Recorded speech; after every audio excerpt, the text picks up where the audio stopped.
नमस्कार दोस्तों, एक बार फिर से आप सबका बहुत बहुत स्वागत है हमारे YouTube channel easy math bye जीवन शर्मा में। दोस्तों आज का अपना जो चैप्टर है वो ऊंचाई और दूरी से संबंधित है दोस्तों, जो कक्षा 10वीं के लिए बहुत ही ज़्यादा इंपॉर्टेंट है। और आज हम इस वीडियो में इसी चैप्टर के दो महत्वपूर्ण प्रश्न पढ़ेंगे। तो चलिए बढ़ते हैं पहले चैप्टर की तरफ और मिलते हैं वीडियो के अंत में।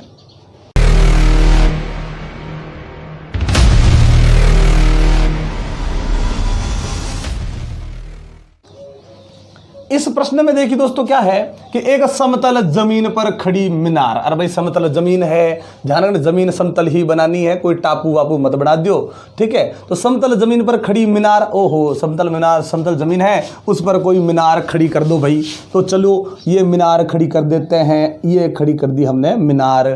फिर क्या किया, मीनार की छाया उस स्थिति में 40 मीटर अधिक लंबी हो जाती है। मतलब छाया पहले से बनी हुई है, फिर वो छाया 40 मीटर लंबी हो गई। मतलब कुछ न कुछ पहले छाया थी, ये ध्यान रखें, फिर वो 40 मीटर अधिक लंबी हो जाएगी। यानी पहले यहाँ तक थी, अब ये 40 मीटर बढ़ गई। मतलब ये 40 मीटर है दोस्तों, ये 40 मीटर यहाँ पे बढ़ गई है।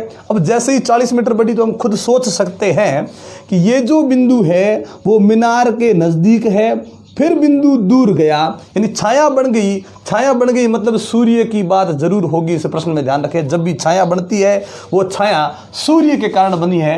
इसलिए हमेशा क्या करना है, जिस बिंदु पर छाया खत्म होती है वहां से जब सूर्य को देखेंगे तो वो हो जाएगा सूर्य का उन्नयन कोण, यानी यहाँ से आगे देखने पर सूर्य दिखेगा। लेकिन अगर हम छाया में खड़े हो गए तो छाया में खड़े होने के बाद हमें सूर्य दिखाई नहीं देगा। तो अंतिम बिंदु ये रहा, सूर्य को देखा, यहाँ पे बन गया उन्नयन कोण। फिर वो 40 मीटर अधिक लंबी हो गई। लंबी होने के बाद अब छाया पहुंच गई यहाँ पे। अब यहाँ से सूर्य को क्या करेंगे, हम देखेंगे। अब देखिए आगे क्या करना है। तो सूर्य का उन्नतांश कोण, उन्नयन कोण कह दो, उन्नतांश कोण कह दो, एक ही चीज है। 60 डिग्री से घटकर 30 डिग्री हो जाता है। अब कौन सा 60 कौन सा 30, तो अब इसने बोला ना 60 डिग्री से घटकर 30 डिग्री होता है। मतलब पहले छाया छोटी थी, वहां पे 60 डिग्री, अब छाया लंबी हो गई, यहाँ पे 30 डिग्री। याद रखने का तरीका याद रख लें कि क्या याद रखना है आपको, कि जब भी जो भी बिंदु मीनार के, स्तंभ के, पेड़ के, भवन के नजदीक होता है, नजदीक बिंदु होगा वहां से उन्नयन कोण हमेशा बड़ा बनेगा।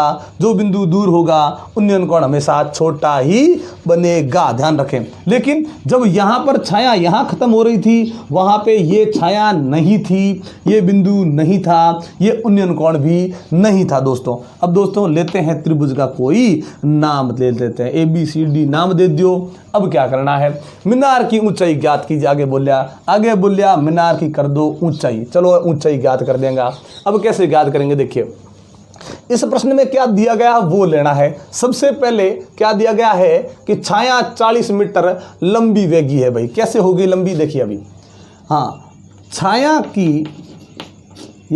की लंबाई में वृद्धि, छाया की लंबाई में वृद्धि दे दी भाई। कितनी दे दी, 40 मीटर। अब 40 मीटर लंबाई देने के बाद बढ़ गई लंबाई, फिर क्या करना है देखिए आगे। और उन्नतांश कोण या उन्नयन कोण, ये नहीं समझना है सर ये उन्नतांश क्या होता है। उन्नतांश कोण 60 डिग्री से घटकर 30 डिग्री हो गया, कोई दिक्कत नहीं। फिर आपको दिया गया तो कुछ है नहीं, जो पूछा गया है वो भी अंत में लिख दें। यानी मीनार की हमें ऊंचाई पूछी और उसको हमने h मान लिया है, मान लीजिए h मान सकते हैं, कोई दिक्कत नहीं। फिर क्या करना है, अब इस त्रिभुज में से वो त्रिभुज आपको पकड़ना है जो पहले था। तो केवल अपना दिमाग लगाएं और समझें कि ये मीनार पहले भी थी, यहाँ तक तो छाया थी लेकिन यहाँ तक छाया नहीं थी। यानी केवल त्रिभुज ABC ही लेंगे। यानी कौन सा त्रिभुज ले लिया हमने, त्रिभुज ABC। इस त्रिभुज ABC में अब आपको क्या करना है कि कोई त्रिभुज की जो 3 भुजाएं ना, तीनों में से 2 भुजाएं लेकर एक अनुपात बनाना है। तो हमें पता है ये तो लेनी है क्योंकि हमें मीनार की ऊंचाई पूछी गई है। यानी ये कोण के हिसाब से कौन हो गया, लंब। अब लंब के साथ कर्ण ले लें, लंब के साथ आधार ले लें। इसलिए पूरे चित्र को देख के बताइए कोई ऐसा मान भुजाओं से संबंधित दिया गया है क्या। तो ये देखिए, ये दिया गया 40 मीटर ये, और ये जो भाग है वो किससे संबंधित है, आधार से संबंधित, इसलिए हम आधार को भी लेंगे। ऊंचाई पूछी गई है इसलिए लंब को लेंगे, और आधार से संबंधित थोड़ा सा भाग दिया हुआ हो तो फिर आधार को लेना ही लेना है। मतलब कौन सा लेंगे हम, लंब बट्टे आधार ले लेंगे, और लंब बट्टे जो आधार हुआ वो बन जाएगा tan थीटा। अब रखेंगे मान, लंब का मान प्रश्न में दिया हुआ नहीं है तो क्या लिखेंगे h, फिर बट्टे, फिर आधार में BC, इसका भी मान दिया हुआ नहीं तो BC ही लिखेंगे। वापस ये tan थीटा की जगह पे 60 डिग्री आ जाएगा, ये 60 डिग्री। h बट्टे में हो गया BC बराबर tan 60 डिग्री है, इसका मान होता है √3। अब देखिए अगर आपके पास इसमें से किसी का मान है तो रख दें। क्या h का मान हमारे पास है, नहीं है भाई।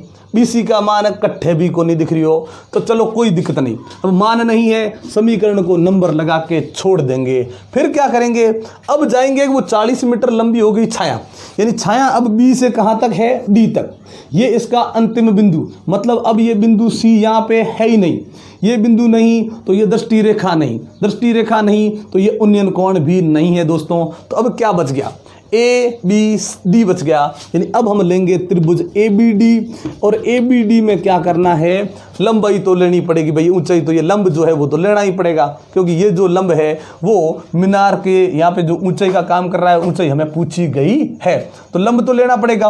आधार क्यों लेंगे, क्योंकि आधार का थोड़ा बहुत भाग दिया गया है, मतलब यहाँ पे भी हम लंब बट्टे आधार ही लेंगे।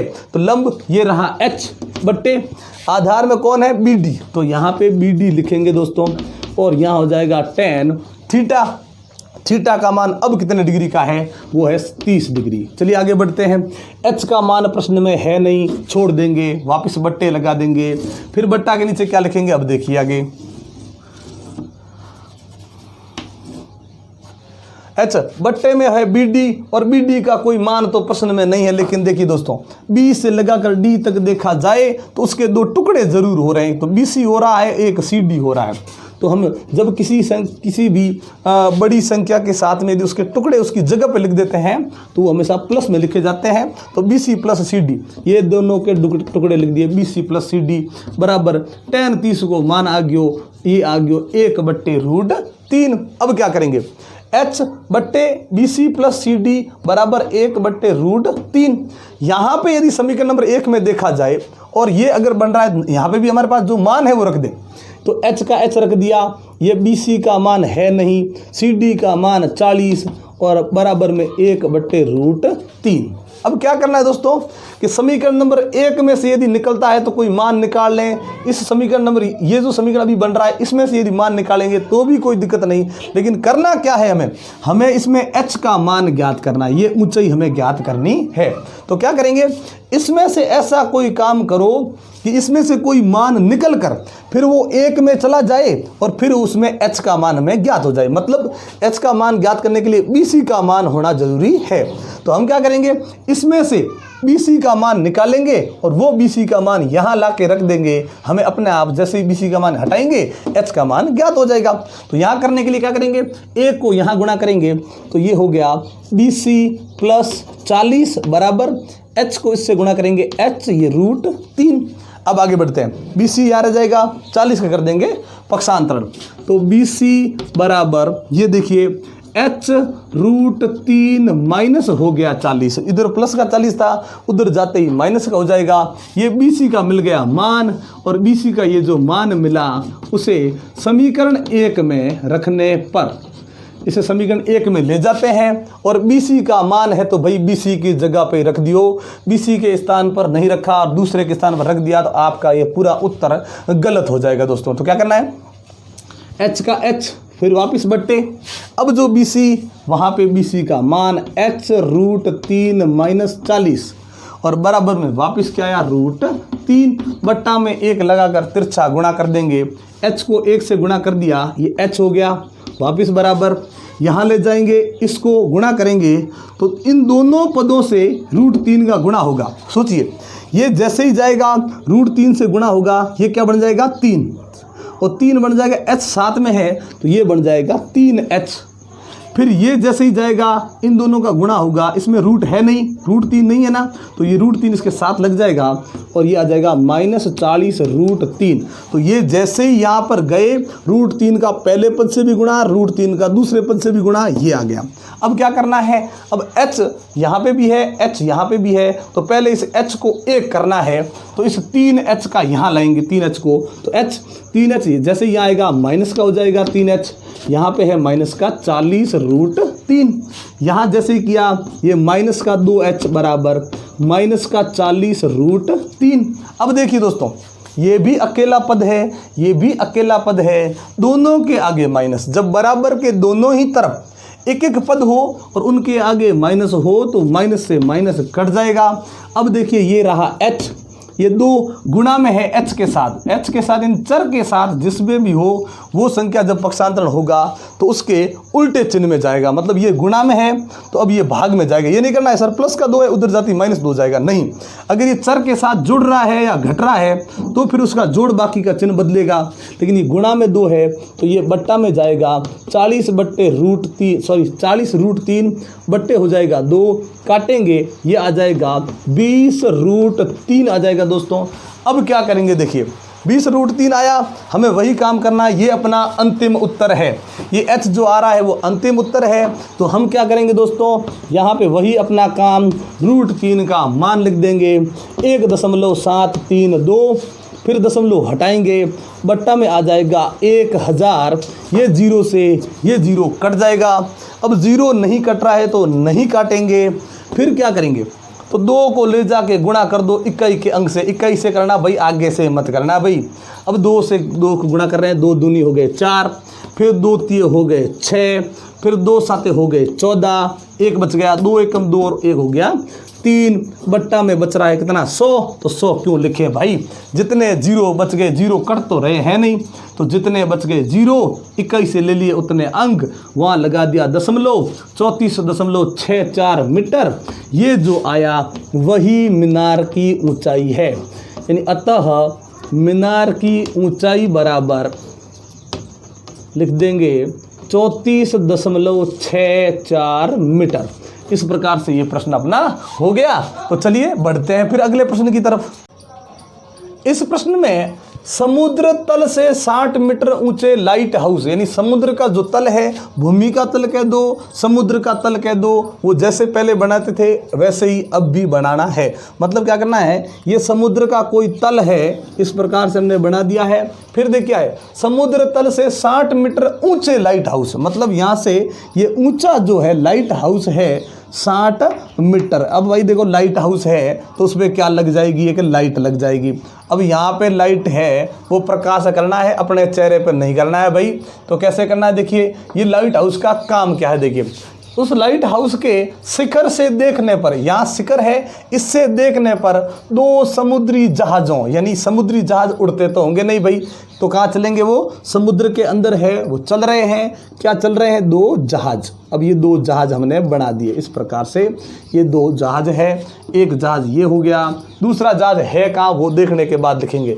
2 समुद्री जहाज़ों के अवनमन कोण, यानी ऊपर से अब नीचे की तरफ देखेंगे तो अवनमन कोण बनेगा। लेकिन मैंने बताया कि जहाँ से हम देख रहे हैं उसमें जैसे ही अवनमन कोण बनाने की बात हो, दृष्टि रेखा से पहले हमें वहाँ पे काल्पनिक आधार बनाना है, यानी जिस आधार के साथ हम देखेंगे वो आधार या तो भूमि होती है, ज़मीन होती है, या फिर ज़मीन के समांतर कोई काल्पनिक रेखा होती है। तो अब ध्यान रखना कि हम जब देख रहे हैं तो पहले ये हमें काल्पनिक एक क्षैतिज रेखा या आधार जरूर खींचना है, फिर अवनमन कोण बनेगा। अवनमन कोण 30 डिग्री और 45 डिग्री, मतलब एक को देखेंगे 30 डिग्री, दूसरे को देखेंगे 45 डिग्री होगा। लेकिन यदि लाइट हाउस के एक ही और एक जहाज दूसरे जहाज के ठीक पीछे हो, मतलब अब हम इसका दूसरा जो जहाज है वो यहाँ बना देंगे, इसके जस्ट पीछे ही बनाएंगे। चलिए बनाते हैं इसके जस्ट पीछे, ये बन गया दूसरा अपना जहाज। ये जहाज भाई देखो, जहाज मैं ऐसा ही बनाता हूँ, ऐसा ही मेरे को बनाना आता है, आप इससे अच्छा बना सकते हो, कोई दिक्कत नहीं, और ऐसा बनाओगे तो भी कोई दिक्कत नहीं। चलिए अब देखना शुरू करते हैं। ये देख रहा है, इस जहाज को देखेगा, यहाँ पे बनेगा। ध्यान रखें, क्षैतिज रेखा जो हमने खींची काल्पनिक, उसके साथ ये जो दृष्टि रेखा आई उनके बीच में बनाएंगे अवनमन कोण। या मत बना देना कि भाई ये जो है लाइट हाउस वाला दिख रहा है और फिर ये शिखर हो गया, सॉरी ये दृष्टि रेखा हो गई, इसके बीच बना दिया, ऐसा मत करना भाई। फिर क्या करना है, इसी बिंदु से दूसरे जहाज को देखेंगे, वही आधार के साथ इस दृष्टि रेखा के बीच में कोण बन जाएगा। अब 30 कोण सा और 45 कोण का रखना है। वो देखिए, जब किसी बिंदु से देखने में बताया, जो दूर बिंदु होगा यानी दूर तक देखेंगे, ठीक है, वो हो जाएगा कम यानी 30 डिग्री, और ये नज़दीक देख रहे हैं, ये कोण ज़्यादा ही नहीं हो गया 45 डिग्री। अब क्या होगा, वही अंत एकांतर कोण युग्म 7वीं में 8वीं में 9वीं में बहुत बड़ा है, यही ऊपर वाले कोण वापस नीचे आ जाएंगे। तो ये जो 30 डिग्री वाला कोण है वो अपनी दृष्टि रेखा के हिसाब से यहाँ चला जाएगा, और ये 45 डिग्री वाला कोण है वो यहाँ आ जाएगा। अब देखिए क्या करना है हमें आगे। इतना देने के बाद में ये पूछा कि दोनों जहाज़ों के बीच की दूरी ज्ञात कीजिए। दोनों जहाज़ों के बीच की ये दूरी हमें ज्ञात करनी है। मानोगे x तो भी कोई दिक्कत नहीं, और नहीं मानोगे तो भी सही ही होगा। अब त्रिभुज का नाम ए यहाँ ले लिया, फिर बी, ये पहला जहाज वहाँ सी और दूसरा जहाज वहाँ पे ले लिया डी। फिर जो दिया गया है वो वापस लिखेंगे प्रश्न में क्या क्या दिया गया है। तो सबसे पहले लाइट हाउस की ऊंचाई, तो लाइट हाउस की जो दोस्तों ऊंचाई है वो ऊंचाई प्रश्न में दी गई है 60 मीटर। फिर लाइट हाउस के शिखर से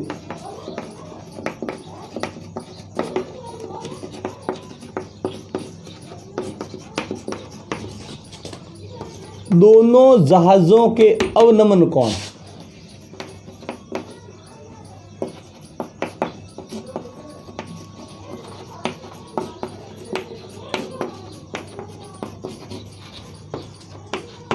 तीस डिग्री व 45 डिग्री है।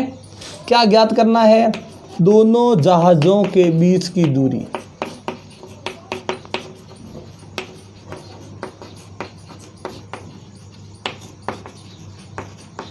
ये दूरी हमें ज्ञात करनी है।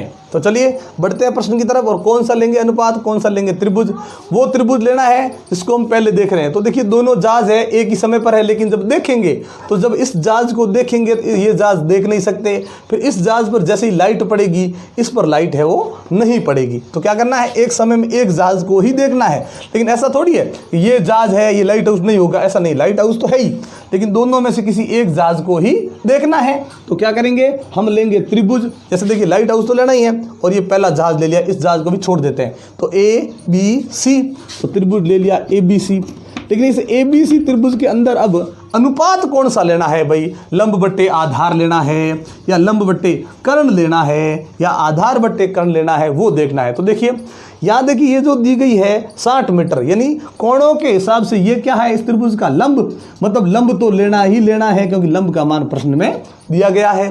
फिर लंब के साथ कौन सा आधार या कर्ण, तो प्रश्न में जाके देख लें कि और किसी की बात हुई है, ये दोनों कर्ण है ये आधार है। तो हम यहाँ पे देख सकते हैं आधार में दोनों जहाज़ों के बीच की ये दूरी पूछी गई है दोस्तों, और जब दोनों जहाज़ों के बीच की जो दूरी पूछी गई है वही दूरी किससे संबंधित है, आधार से संबंधित है। यानी लंब तो प्रश्न में दिया गया है, जो पूछा वो आधार से संबंधित है, इसलिए हम लंब बट्टे आधार लेंगे, कर्ण हम इस प्रश्न में नहीं लेंगे। तो क्या ले लिया हमने, यहाँ ले लिया हमने लंब बट्टे आधार, और वो हो गया tan थीटा। तो लंब बट्टे आधार tan थीटा हो गया। तो लंब का वही मान वापस लेते हैं, कितना हो गया 60 बट्टे आधार। देखिए त्रिभुज हमने यहाँ तक लिया है, तो आधार क्या लेंगे, केवल BC। ये आधार जो हमने BC लिया वो क्या है, इस लाइट हाउस से इस पहले जहाज की दूरी है, ध्यान रखें। तो ये हो गया, और tan थीटा का मान प्रश्न में यहाँ पे कितना दिया गया है, 45 डिग्री। 60 बट्टे BC बराबर tan 45 डिग्री का मान 1 होता है दोस्तों। तो वज्र गुण कर सकते हैं, ये जो भी करें, तिरछा गुणा किया BC एकम हो गया BC, 60 को 1 से गुणा कर दिया, ये हो गया 60 यानी 60 मीटर।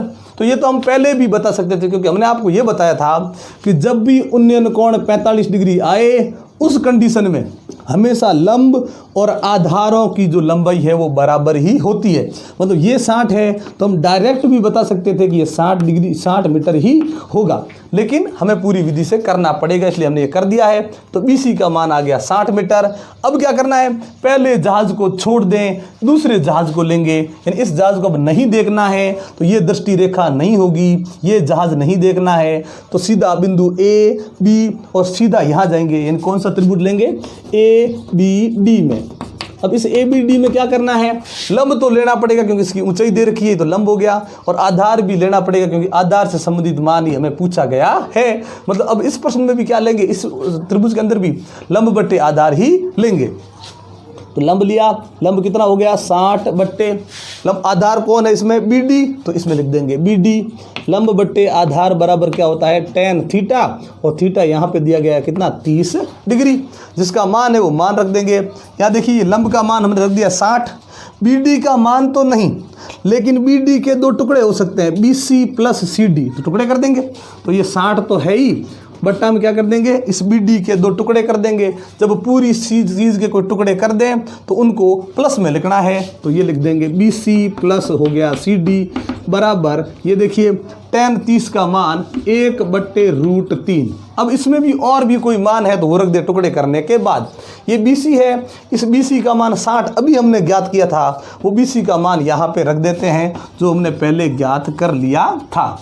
तो ये 60 हो गया, बट्टा के ऊपर है ही, BC का मान भी 60 वापस प्लस, ये CD है, CD का मान प्रश्न में नहीं है, ये 1/√3 हो गया। फिर क्या करेंगे, देखिए इसको 1 से गुणा करेंगे तो क्या होगा 60 प्लस CD, इसको इससे करेंगे 60√3, ये हो गया इस प्रकार से। अब क्या करना, देखिए ये CD क्या है, देखिए तो CD ये जो हमने रखा वही दोनों जहाज़ों के बीच की दूरी है, तो वो यहाँ रखेंगे, 60 का कर देंगे पक्षांतरण, तो ये हो गया CD बराबर 60√3, तो यहाँ पे है ही, ये 60 उस तरफ गया, ये हो गया माइनस का 60। अब ये घटाना है, लेकिन दोस्तों घटाना मत कि 60√3 में से 60 गया, √3 पीछे बच गया, ऐसा प्रश्न आप करोगे तो ये उत्तर आपका गलत हो जाएगा, क्योंकि इसके अंदर रूट का 3 है, इसके साथ रूट की यदि वही संख्या नहीं है तो जोड़ और बाकी तो नहीं होगी। जब भी जोड़ बाकी आए ध्यान रखें, एक में रूट की कोई संख्या है तो दूसरे में भी रूट की वही संख्या होगी तो जोड़ बाकी कर सकते हैं, नहीं तो नहीं कर सकते। तो फिर क्या करेंगे, वैसे इस प्रश्न को सरल करने के कई तरीके हैं, लेकिन हम क्या करेंगे, देखिए इसमें भी 60 है, इसमें भी 60 है, 60 को क्या निकाल लेते हैं कॉमन, 60 को निकाला कॉमन, इसमें बच गया रूट का 3, फिर माइनस इसमें कौन बच गया 1, क्योंकि जिसका कोई नहीं होता उसका 1 होता है। अब ये पता है √3 बट्टा के नीचे तो है नहीं, तो फिर क्या करेंगे, √3 का रख देंगे मान, वो मान है 1.732, माइनस में यहाँ पड़ा है ये 1। अब देखिए जब दशमलव की कोई संख्या में से कोई बिना दशमलव की छोटी संख्या यदि घटानी हो, ये दशमलव की संख्या है और ये हमें बड़ी नजर आ रही है 1.732 और ये केवल कितना है 1, तो ये छोटी संख्या है। जब भी दशमलव वाली संख्या में से छोटी संख्या यदि बिना दशमलव की हो और घटानी हो तो वो डायरेक्ट दशमलव के जो आगे नंबर है ना उसी में से घट जाएगा। यहाँ अगर 7 होते तो सीधा 1 घट जाता 6 बचता, 5 होते 1 घट जाता 4 बचते। अब क्या 1 है ना, तो ये 1 में से ये 1 घट जाएगा, तो 60 तो यहाँ है ही, यहाँ गुणा का चिन्ह लगेगा और जैसे ही हम 1 में से घटाएंगे ये आ जाएगा 0.732, फिर इन दोनों का गुणा कर देंगे, हमें CD का मान है दोस्तों प्राप्त हो जाएगा।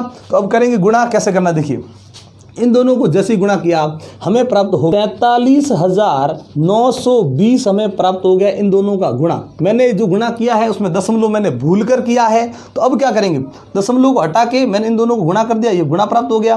देखिए 1 0 पीछे लगा था इसलिए 1 0 लगाया, लेकिन अब देखिए दशमलव के पीछे कितने अंक थे 3, तो अब हमें भी दशमलव ऐसी जगह लगाना है कि वो 3 अंक पीछे रहने चाहिए। लेकिन यदि उन 3 अंकों में पीछे का पीछे यदि 0 हो, 1 0 2 0 तो वो कट जाएंगे, क्योंकि हमें पता है दशमलव हटाने से 1000 आएगा, फिर 1000 का 0 कटेगा तो ये 1 0 तो क्या होगा उससे कट जाएगा, लेकिन 2 अंक ये रह जाएंगे, वहाँ पे लगा देंगे दशमलव, क्योंकि दशमलव के पीछे पहले भी 3 अंक थे, अभी दशमलव के पीछे 3 अंक ही है।